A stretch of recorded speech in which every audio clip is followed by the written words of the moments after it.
Hey guys, this is যদি বলো রঙিন থেকে আমি আকাশ। আজকে নিয়ে এসেছি তোমাদের জন্য একটা গল্প। না না, তোমরা কি ভাবছিলে গল্প আসবেই না চ্যানেলে? बहुत तेज हो रहा है बहुत तेज हो रहा साल। তো জোকস অ্যাপার্ট, আজকের গল্পটা পাঠিয়েছে ওয়েস্ট বেঙ্গল থেকে স্মৃতি। এটা তার প্রথম ভালোবাসা নিয়ে একটা গল্প। তোমরাও শোনো, আশা করি তোমাদেরও ভালো লাগবে। গল্পটা শোনো, তারপর আবার দেখা হচ্ছে তোমাদের সঙ্গে। সালটা হলো 2017। আমার তখন ক্লাস 7। তাকে আমি প্রথম দেখি স্বাধীনতা দিবসের 2 দিন আগে। আমাদের ইয়োগা পার্টিসিপেশনের জন্য আমি আর আমার ক্লাস থেকে অনেকজনই সিলেক্ট হয়েছিলাম। তখন স্যাররা বলল হল রুমে আসতে। তখন গিয়ে দেখি আমাদের সিনিয়র ক্লাসের দাদারা, মানে ক্লাস 8-এর কটা দাদা আসছে। স্যার বলল এরাও পার্টিসিপেট করবে তোমাদের সাথে। সেই দিনই হলো প্রথম আলাপ সেই মানুষটার সাথে। আমাদের 2 দিন কেটে গেল প্র্যাকটিসেই, আর 2 দিনেই আমরা একে অপরকে অনেকটাই চিনে গেলাম। এবার স্বাধীনতা দিবসের দিন সকালে স্কুলে ঢুকলাম। ঢুকেই দেখি সবাই রেডি হয়ে আছে ফাইনাল প্র্যাকটিসের জন্য। প্র্যাকটিসের পর আমরা ফাইনালি পারফর্ম করলাম। তখন সমস্ত স্টুডেন্ট আর টিচার্সরা অ্যাপ্রিসিয়েট করলো আমাদের। সেদিন আমি ওই মানুষটার প্রথম হাসি দেখলাম।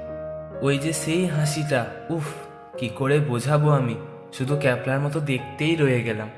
তখন হঠাৎ আমার কেমন একটা ফিলিংস এলো, বাটারফ্লাইজ ইন স্টমাক। হার্ট রেটটা অনেকটাই বেড়ে গেল।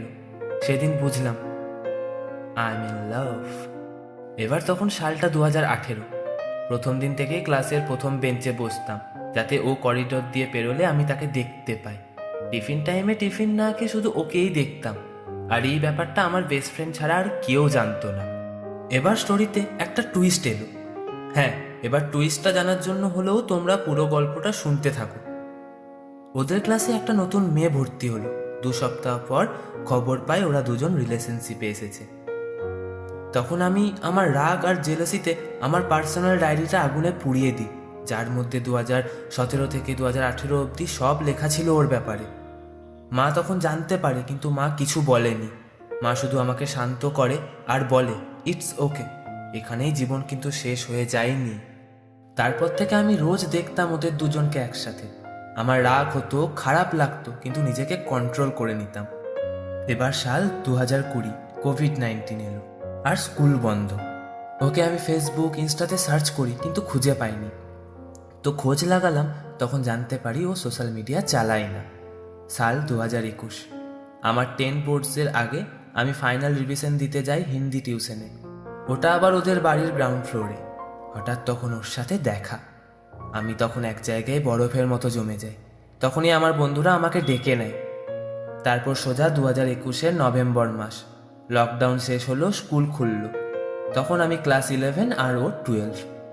তখন স্কুল যাওয়ার একটা টান ছিল, আমি আবার ওকে আগের মতন দেখতে পাবো। স্কুল গেলাম জলদি, বন্ধুদের সাথে কথা বলতে বলতে হঠাৎ দেখি সে আসছে।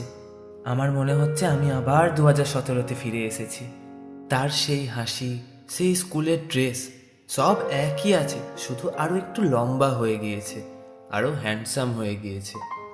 আবার আগের মতো টিফিনে টিফিন না খেয়ে ওকেই দেখতাম, আর আমার করিডোর থেকে চোখ সরতই না। এরকম করেই কেটে গেল 3 মাস। এবার সময় এলো ফেব্রুয়ারি, ওদের ফেয়ারওয়েল অ্যানাউন্সমেন্ট হলো। আমি ওই জন্য নাটকে নাম দিই। যেদিন ফেয়ারওয়েল, ওই দিন ওকে প্রথম দেখেছিলাম কুর্তা পরে। তখন আমি ভাবছি একটা মানুষ এতটা সুন্দর কিভাবে হতে পারে। সব প্রোগ্রাম শেষ হলো আর আমি দূর থেকে ওর দিকে তাকিয়ে শুধু এটাই ভাবছি, আজকে আমাদের শেষ দেখা হয়তো। আবার কবে দেখা হবে, কিভাবে দেখা হবে, কে জানে। তখন হঠাৎ অ্যানাউন্সমেন্ট হলো, হল রুমে একটা ভিডিও দেখানো হবে সবাইকে। যে ভিডিওটা হলো, ভিডিওর মধ্যে ওদের ক্লাসের সবার ছবি কালেক্ট করে একটা মেমোরিজ হিসাবে ভিডিওটা ছিল। আমি ভিডিওটা দেখতে দেখতে শুধু ইমোশনাল হয়ে গেলাম, চোখের কোণে জল ছিল। নিজেকে অনেক কন্ট্রোল করেছিলাম। হঠাৎ তখনই ওয়ান ডাইরেকশনের নাইট চেঞ্জেস গানটা শুরু হলো। তখন আমার চোখের কোণে জলটা বেড়ে টপ টপ করে পড়তে লাগলো, like my tears out of control. তখন আমার বন্ধুরা আমাকে নিয়ে বাইরে চলে এলো। তখন একজনের কাছে জানতে পারি ও আমাকে দেখছিল যখন আমার চোখ দিয়ে অশ্রুধারা নেমে এসেছিল। তারপরের দিন আমাদের ক্লাসের সব স্টুডেন্টদের ওদের রুমে বসতে বলা হলো।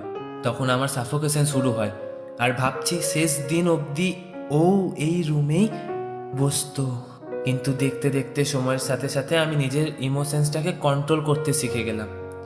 তারপর থেকে প্রত্যেকটা রাতে আমার গানের প্লে লিস্টে ওয়ান ডাইরেকশনের নাইট চেঞ্জেস গানটা অ্যাড হলো। প্রত্যেকটা রাত এই গানটা শুনে সমস্ত পুরনো স্মৃতি মনে করতাম। মাসের পর মাস পেরোতে লাগলো, ওর কোনো দেখাই নেই। যতই নিজের ইমোশনসকে কন্ট্রোল করে নিই, কিন্তু আমার মন সব মুহূর্তে ওকেই খুঁজে বেড়ায়। হঠাৎ দুর্গাপুজোতে ওকে দেখতে পাই। ওকে দেখে আবার আগের একই অনুভূতি হতে লাগলো, butterflies in stomach, first heartbeat. তখন আমার বন্ধুরা বলল, এবার তো যা ওর কাছে, গিয়ে নিজের মনের কথাটা বল। এবার বলতে না পারলে আর কোনোদিনও বলতে পারবি না। আমি মনে সাহস নিয়ে ওর কাছে যাই, আর পেছন থেকে ওর কাঁধে হাতটা রাখি, বলি, শোনো, একটা কথা আছে। কিন্তু সে পেছন ফিরে দেখলো না, আর সে একটা কথারও জবাব দিল না। সেই দিন তখনই বুঝে গেলাম, ওর হয়তো আমার সাথে কথা বলার জন্য ইন্টারেস্ট অবধি নেই। মনটা আমার কেমন করলো, কিন্তু কোনো অসুবিধা না, কারণ 2017 থেকে আমি যখন প্রথম তার প্রেমে পড়ি, তখন আমি কোনো রিলেশনশিপ এক্সপেক্ট করিনি তার থেকে। আমার দিক থেকে ভালোবাসা আছে তো আছে, রিলেশনশিপের কি দরকার। স্কুলে গিয়ে প্রথম সিটে বসতাম, যাতে ওই করিডোর দিয়ে পেরোলে আমি তাকে দেখতে পাই। এটাই এনাফ ছিল আমার জন্য।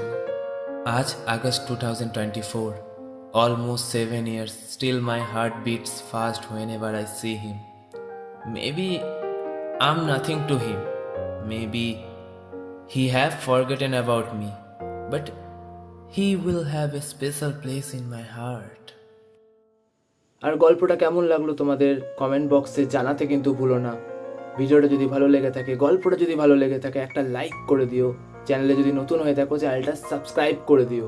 আর তোমরা যদি আমার পুরনো লিসেনার হয়ে থাকো, তাহলে ভিডিওটা অনেক অনেক বেশি শেয়ার করো। যারা গল্প শুনতে ভালোবাসে তাদের সবারই কাছে এই ভিডিওটা পৌঁছে দাও, এই গল্পটা রিয়েল স্টোরি। তো দেখা হচ্ছে আবার অন্য একটা ভিডিওতে, অন্য একটা টপিক নিয়ে। ততক্ষণের জন্য সবাই ভালো থাকবেন, সুস্থ থাকবেন, হ্যাপি থাকবেন। দেখা হচ্ছে আবার অন্য একটা ভিডিওতে। এই দুটো ভিডিও কিন্তু, এই দুটো গল্প তোমরা কিন্তু শুনবে, আশা করি তোমাদের ভালো লাগবে। ওকে, দেখা হচ্ছে আবার অন্য একটা ভিডিওতে, অন্য একটা টপিক নিয়ে। ততক্ষণের জন্য সবাইকে টাটা।